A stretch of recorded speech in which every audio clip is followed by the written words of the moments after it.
Halo's Insurrection. Why did humanity fall back into civil war after the Covenant fell? Well, let's talk about it. Let's start with a simple fact: the insurrection never ended. It waned in intensity, but it never outright stopped.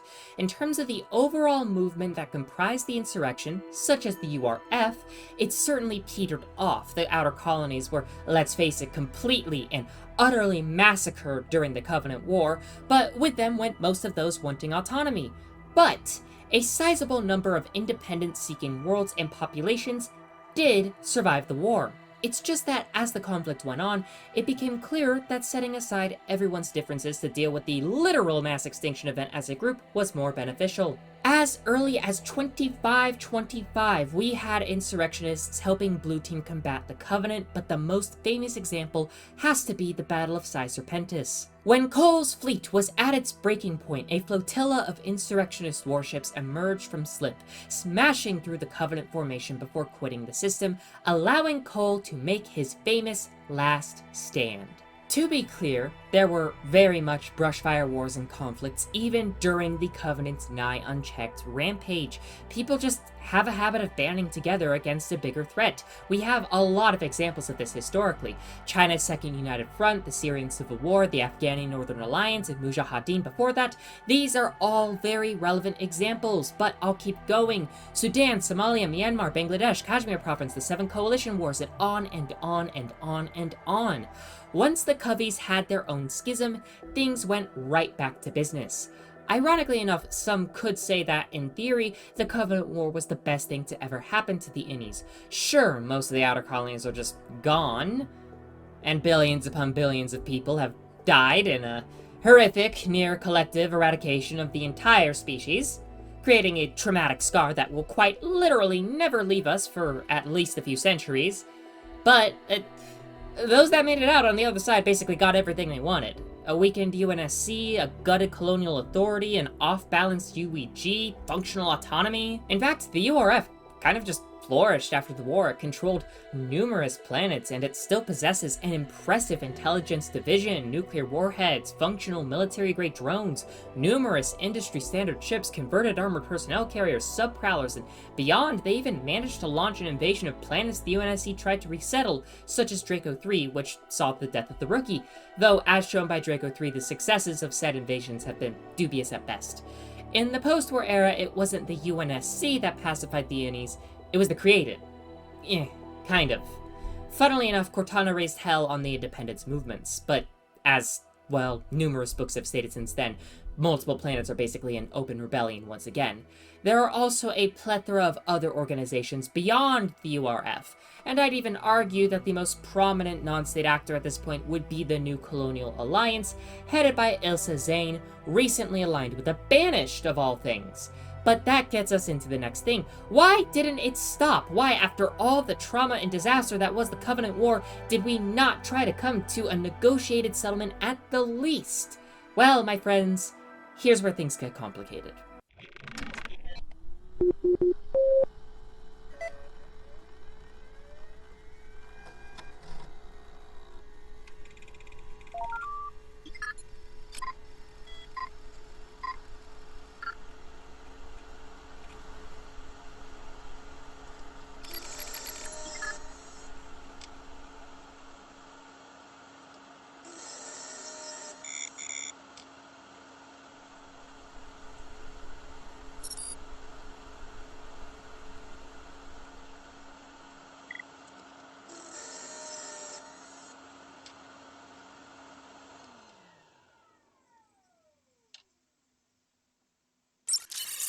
I'm going to introduce all of you to two key concepts for this video: bargaining friction and game theory.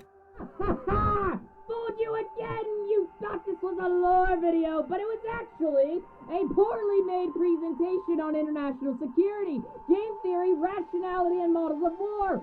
You fools! You simpletons! Welcome to my domain! It's all wackiness from here! A quick little disclaimer though, I am a college student, not a professional. Yet. So if, say, our glorious king PowerPoint man Perun jumps into my comment section to tell me that I'm a fucking idiot, then I'm a fucking idiot and you should totally go subscribe to that man's channel. Do it. Come on. Come on, do it. He's a cool guy. Great content. Much smarter than me. Right. Anyways, bargaining friction. What the fuck is that? Well, to quote Clausewitz, hope I got the pronunciation right, war is politics by other means. It is a violent method for achieving a political objective, be it the enforcement of a government's preferred policy and/or ideology or something else.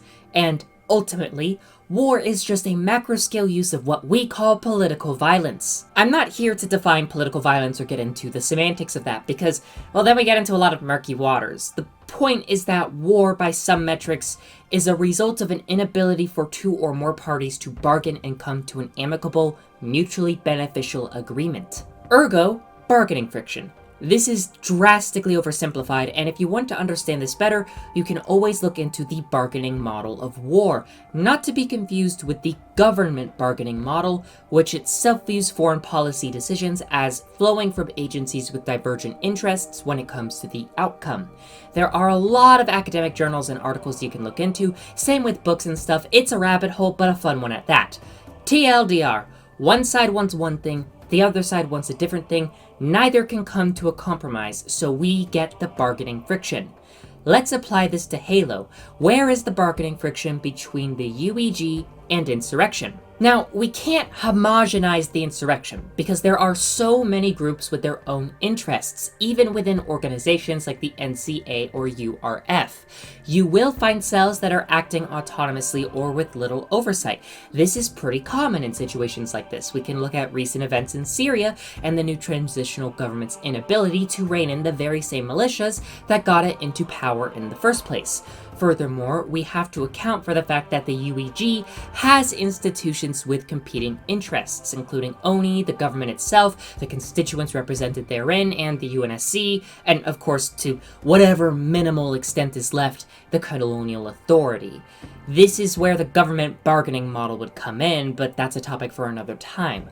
What we're going to do instead is create a basic idea of what the collective sides want. On the whole, the insurrectionists want autonomy and independence for the colonies, or, in the case of planets like Gao, to maintain that autonomy and independence. On the flip side, the UEG wants to restore, reassert, and solidify its territorial integrity, and it considers the entire human sphere to be under its jurisdiction. Therein lies the bargaining friction. One side wants to make its own choices, the other side wants to be the one making all the choices. Now, you might ask, how do we resolve this? The simple answer is negotiation. The long answer is that negotiation can only go so far when the stances of the groups are fundamentally or diametrically opposed.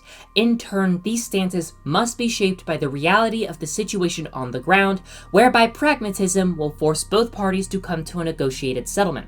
But what happens when those parties refuse to give in, even if an absolute military or political victory is unachievable under the current conditions? Well, you get what amounts to an unending conflict. Sometimes, these forever wars stall along lines of control, resulting in a frozen conflict that's not really hot, but not resolved either. Think of the Korean War in the DMZ today. Other times, you get cases like the aforementioned Syria, where the conflict is hot, chaotic, and won't really end, despite both sides being perpetually spent and stretched.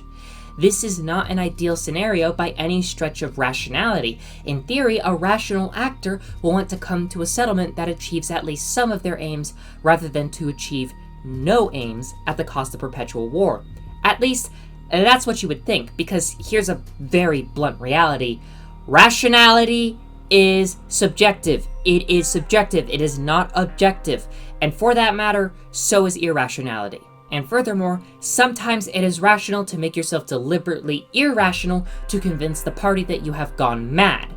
Ergo, the madman theory, though this last point is controversial and dubious in whether or not it's really effective. Sometimes, also, the most rational decision is the decision that doesn't yield the best outcome for all sides. How the flying fuck are you supposed to navigate this? Well, welcome to game theory. Not the YouTube channel game theory, I mean actual game theory. This is an extremely convoluted area that people spend decades mastering. It can be applied to just about anything from economics to war to politics to the odds of your alcoholic uncle getting drunk at your wedding. So, what exactly is it? Well, game theory is a branch of mathematics. Its whole shtick is predicting bargaining outcomes. Have you heard of the prisoner's dilemma? To confess or not to confess, that's basic game theory. To elaborate a bit more for those who don't know, the prisoner's dilemma is a model in which two rational actors pursuing their individual interests, less jail time, decide whether they confess or don't confess. Often, you'll see these options and outcomes displayed on a table like this one. So with that in mind, let's look at some basic options. If we boil everything down to it, what can the UNSC do? Well, the UNSC has a few options here. A. Immediately move to seize the outer colonies. B. Build up, then wage an aggressive campaign to retake the outer colonies. C. Negotiate with what's left of the outer colonies to come to an amicable settlement. D. Leave the seceding outer colonies alone, but try to get the rest of the sphere. E. It is what it is, focus on what we currently have our grip on, and fortify the rock. What about the innies? Well, they have 4 options. 1A. Take advantage of a weakened UEG and violently secede, militarize, expand, maintain independence, so on and so forth. 2B. Secede, affirm secession, and entrench along current lines of control while militarizing and maintaining a state of belligerence. 3C. Negotiate with the UEG to obtain recognized independence or political autonomy. And 4D. Reconcile with the UEG, basically give up. Now, how do we account for success? How do we even measure success? The answer isn't really about territory gained or anything like that. It's about the side's strategic objectives. If accruing territory is part of or a focus of one or more objectives, then that is that. Regardless, we are taking the objectives of both parties as they are at the start. Remember, the UEG, with the UNSC as its military arm, wants to assert its authority over the human sphere. The insurrectionists want to reject that, and if possible, liberate the colonies. That gets us into our measurement of success. 1 to 5, 1 being worst, 5 being the best. And with that in mind, we get this. 5, one side easily achieves all strategic objectives. 4, one side achieves some of or all strategic objectives at low or acceptable cost. 3, stalemate. Neither side achieves its objectives, or both sides achieve an equal amount. 2, one side achieves little or no strategic objectives at great cost. 1, worst case scenario for one side, all strategic objectives lost in a disastrous fashion. Thus, here is the table. And here is where I throw you all for a loop. This game can be used to explain the insurrection's decision to continue the fight, and the same goes for the UNSC. I would know. I subjected many people to my nerdy nature with it. But it's not entirely the calculus that your average cell of rebels would make. The UNSC and the topmost echelons of, say, the Gal Republic or URF or NCA will certainly play this game and come to a similar conclusion, or rather, play a more in-depth game. But this is where a weakness of game theory comes in. It assumes that all actors in the game are rational, and it assigns a definition to rationality, which is subjective.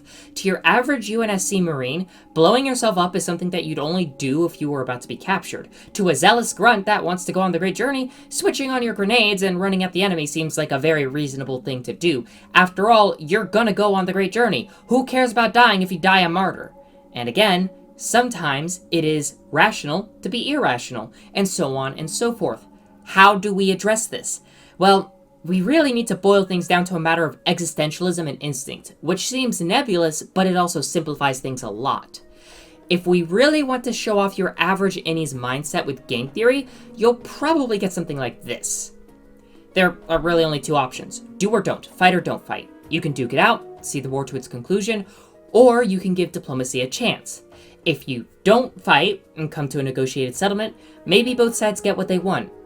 But if you put down your arms, you're also making yourself vulnerable. What's stopping the UNSC from going back on its word now that you can't enforce the deal? Maybe you'll get an amicable settlement, but it is just as likely that you'll lose everything. What about if you fight? Well, if you fight, maybe you see success. Maybe you don't. Regardless, success outweighs the settlement, and losing a lot is better than losing everything. So you have an interest in fighting the UNSC to the bitter end. Thus, we now understand why the insurrection hasn't stopped. Bargaining friction, the state of the galaxy, and trust. In fact, this is a very common calculus in a lot of civil conflicts. It's why a lot of civil conflicts today and historically don't really seem to end, because oftentimes one side can't get a military victory over the other, and they don't necessarily trust each other to come to a negotiated settlement.